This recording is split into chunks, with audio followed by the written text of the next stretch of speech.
magkwentuhan tayo ng mga nakakatakot. Gusto niyo ba ang kwentuhan ko kayo? Sige po, Ginoong Douglas. Gusto ko po yan. Ako rin po. Makikipo ako.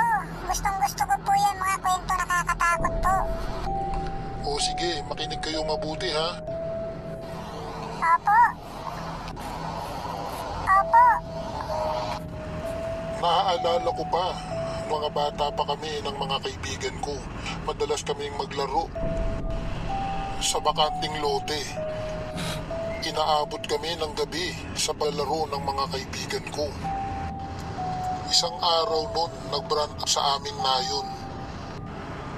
Kaya naglabasan kami ng mga kaibigan ko para maglaro ng tagu-taguan. Iyon kasi ang paborito naming laro pagka nagba-brand out sa aming lugar. Ang saya naman pala ng kabataan nyo, Ginoong Douglas. Oo nga po, kasi nakita ko, kwento ninyo ay marami rin po kayong mga kaibigan. Aba, oo naman mga bata. So itutuloy na natin ang aking kwento. Nag-umpisa na nga kami maglaro ng taguan ng mga kaibigan ko.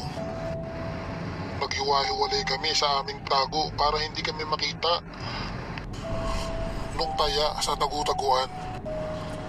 Nagtago ako sa malaking puno. Basta kung titignan mo yung puno nun ay para siyang kakaiba. Hindi ko na lang pinansin ito, kaya nagtago pa rin ako para hindi ako makita. Habang nagtatago ako sa puno yun, napatingala ako sa itaas ng puno. At tila ba parang may nakita ako na isang anyong tao na nakalaki sa itaas ng puno. Hindi ko na lang bigyan ito pansin. Maya-maya pa ay may narinig akong malakas na tinig. Nanggaling ito sa itaas ng puno. Nang muli ko siyang tingalain, ay ito na tumambad sa akin, ang malaking tao. Mahaba ang mga buhok nito, at meron siyang sindi-sindi na isang tabako na malaki.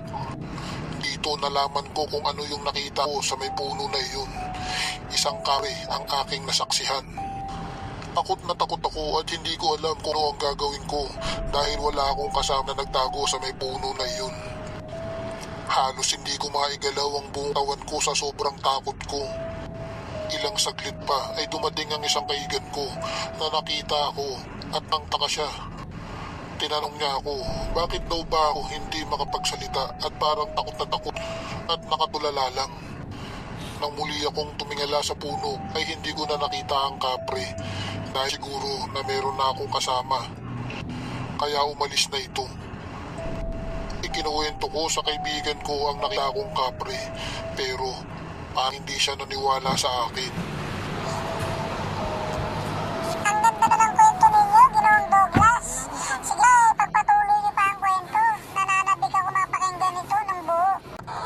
Opo, Ginoong Douglas, ituloy pa ninyo. Ang saya-saya po, pakinggan. Abangan na lang ninyo ang part 2 ng kwento. Maraming salamat.